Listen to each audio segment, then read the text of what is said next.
Hello friends, તમારું સ્વાગત છે મારી ચેનલમાં। આજે આપણે બનાવીશું ગરમી માટે ઠંડી ઠંડી મસાલા છાશની રેસીપી।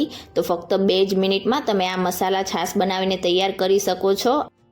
આ છાશ પેટને ઠંડક આપવાની સાથે સાથે ફક્ત 2 જ મિનિટમાં એસિડિટી પણ દૂર કરશે અને ગેસ અને પેટ ફૂલવાની સમસ્યાને પણ દૂર કરશે। તો ચાલો ફક્ત 2 થી 3 જ મિનિટમાં બની જાય તેવી મસાલા છાશ બનાવવાનું શરૂ કરીએ। રેસીપી સારી લાગે તો વિડીયોને લાઇક કરજો, વધારેમાં વધારે શેર કરજો અને જો તમને મારી રેસીપીઓ સારી લાગતી હોય તો ચેનલને સબસ્ક્રાઇબ કરીને બાજુમાં રહેલા બેલ આઇકન બટનને પ્રેસ કરજો, એટલે નવી નવી રેસીપીના નોટિફિકેશન આવશે। તો ચાલો બનાવીએ।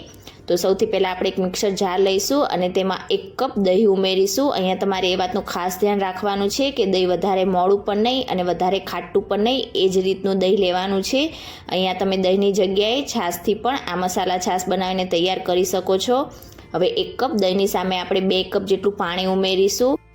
અહીંયા જો તમે છાશનો ઉપયોગ કર્યો હોય તો 1 કપ છાશની સામે તમારે 1 કપ જેટલું પાણી એડ કરવાનું છે, એટલે એકદમ પરફેક્ટ તમારી છાશ બનીને તૈયાર થશે।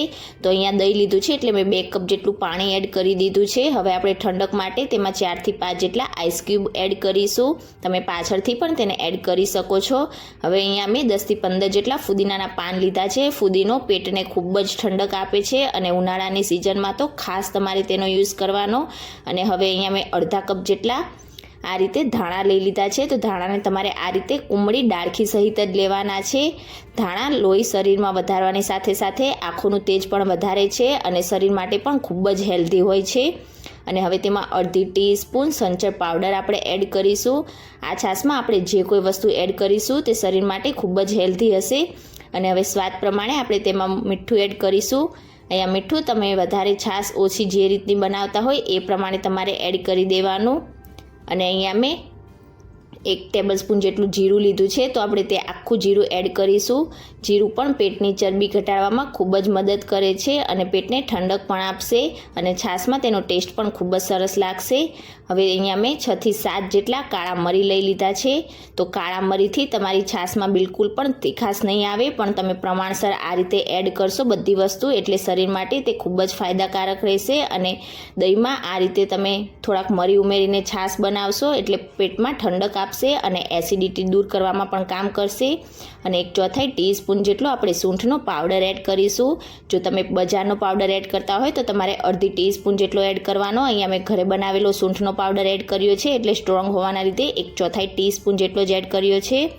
તો બંને વસ્તુ તીખાશ બિલકુલ પણ નહીં આપે છાશમાં, પણ તમે આ રીતે પ્રમાણસર એડ કરશો એટલે એસિડિટી દૂર કરશે અને પેટને ઠંડક પણ આપશે।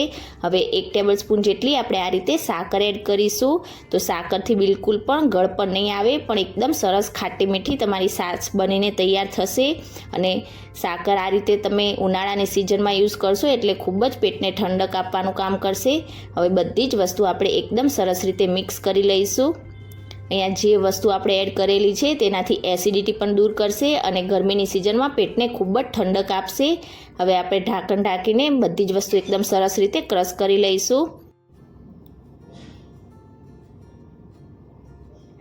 તો અહીંયા તમે જોઈ શકો છો ફક્ત 2 થી 3 જ મિનિટમાં આપણી એકદમ ઠંડી ઠંડી એસિડિટી દૂર કરે એ રીતની મસાલા છાશ બનીને તૈયાર થઈ ગઈ છે। તમે એકવાર આ રીતે મસાલા છાશ બનાવશો એટલે હોટલની છાશ પણ પીવાનું ભૂલી જશો, એટલી ટેસ્ટી લાગશે અને આખો ઉનાળો તમે આ જ રીતે છાશ પીવાનું પસંદ કરશો। ફક્ત 2 થી 3 જ મિનિટમાં તમે જ્યારે પણ એસિડિટી ઉપડે ત્યારે આ રીતની છાશ બનાવીને પીશો એટલે ફક્ત 2 જ મિનિટમાં તમારી એસિડિટી પણ દૂર થઈ જશે અને ગરમીની સિઝનમાં પેટને ઠંડક પણ આપશે। હવે છાશને આપણે સર્વિંગ ગ્લાસમાં સર્વ કરી દઈશું।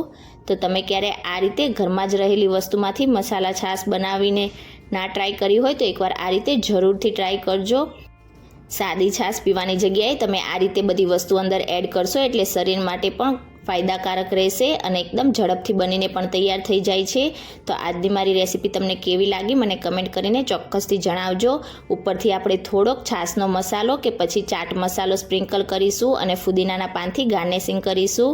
રેસીપી સારી લાગી હોય તો વિડીયોને લાઇક કરજો, શેર કરજો અને ચેનલને સબસ્ક્રાઈબ કરીને બેલ આઇકન બટનને પ્રેસ કરજો। Thank you for watching.